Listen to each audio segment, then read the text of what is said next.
Senator, the governor is definitely to the right of a lot of members of her own party on crime. Republicans have been much bigger supporters of some of these ideas that she's been talking about, carrying some of her bills during her ideas during the failed special session. So where is the light between you and the governor and the ideas she laid out today? Where are the big differences between the way you want to approach crime and the way the governor does? Well, we think crime ought to be more of a sure deal. When you do a crime, you got a sure punishment. You know, that's why they don't want to end up in federal court. Federal courts have surety on their process. The governor still hasn't come out with that. She hasn't come out with the idea that if you do a crime, you have to spend the time. Mm-hmm. To me, that's the big deal. She's still saying, you know, we can put them in behavioral health, we can cure them. Now, put it in local control, maybe so, but we're still lacking the providers, the social workers, the psychiatrists. That's the hiccup that I see. Now, you mentioned poverty, and you said it's gone down. The governor said today it's gone down, but it's still high. And none of the things that we have done have eliminated it completely.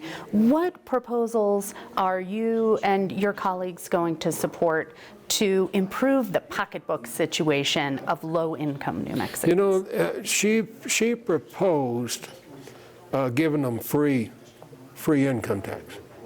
Taking the income tax burden completely off of them is what she proposed, especially those with kids.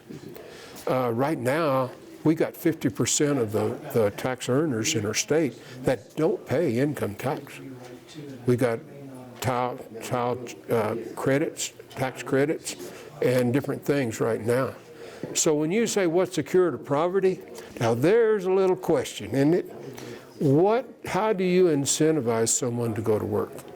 That's what the real question is. You'll never get rid of poverty if they live on the subsidies that government gives, because what happens is there's a cliff, and you start making money, you run up to that cliff, you lose more in benefits than what you can make in dollars.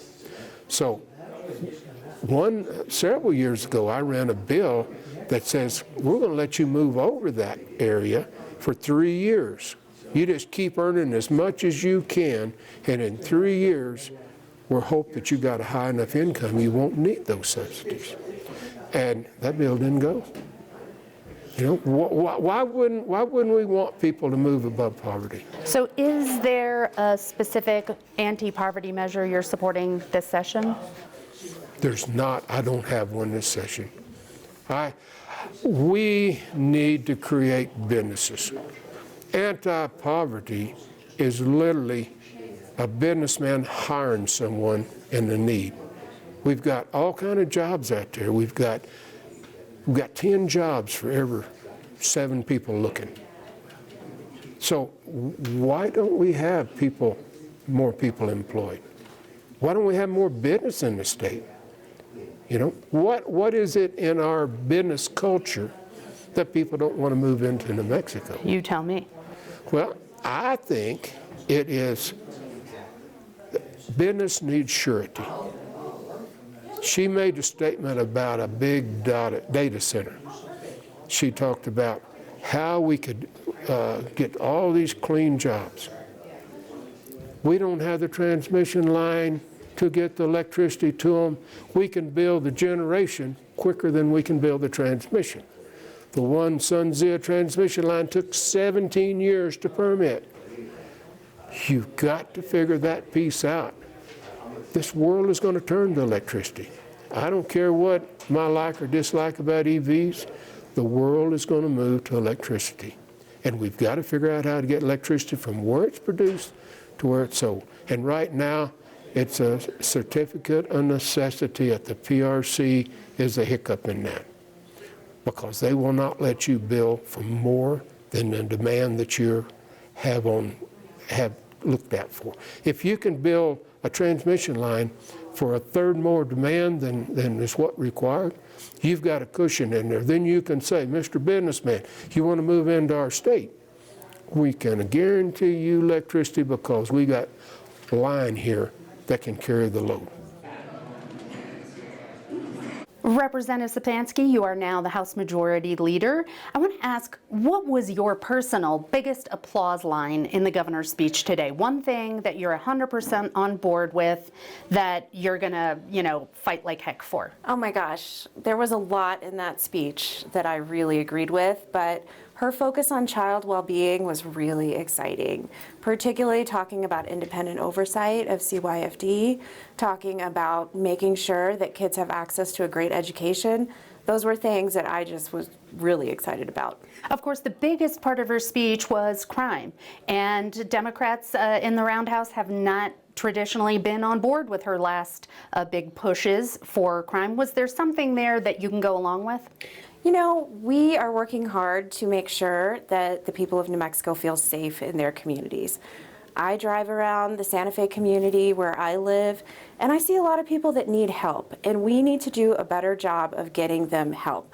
So when she started talking about behavioral health care, that is something that House Democrats have prioritized.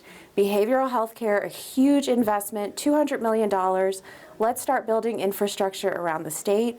Let's build physical facilities.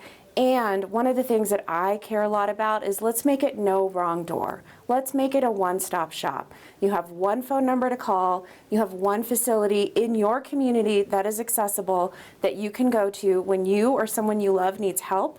That is something that we can do right now, and we have the funding available to do it, so let's do that. Now, Republicans told us today that they are really on board with tougher penalties for some crimes, for keeping people in jail longer, and giving them fewer opportunities to go back out on the street. Is there any version of tougher penalties you can be on board with? Absolutely. Our caucus has been looking at places in our criminal laws that we can do better. And so one of those places is human trafficking. One of those places is DWI laws. There are penalties needed for reckless driving. We see a lot of racing in our communities. That is something I hear a lot from constituents about. So there are places where we know that we can go in and strengthen some of those penalties. And you know what, we're open to all of the proposals. That's the key here, is that we're at the start of a 60-day session. Anything is possible. We're gonna work together. We're gonna work with our colleagues within the Democratic caucus, but also across the aisle to really make sure that we're all living up to those values of having a safe community, right? And we need to really think deeply at this point about what those solutions are. So I'm excited to find kind of that, those opportunities to pass some great public safety policies for the state. Representative Sapansky, thank you so much for talking to us. Thank you. Senator Block, thinking about the governor's speech, her State of the State speech, was there anything you heard that you liked? Her stance on crime, talking about crime, but where's she been for the past 6 years?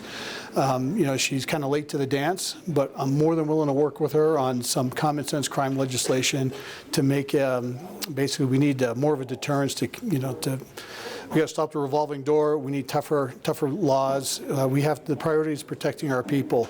And I think after 6 years, the governor is finally coming around to seeing the light. So I appreciate that. What are you most optimistic that the legislature will pass and send to the governor on crime?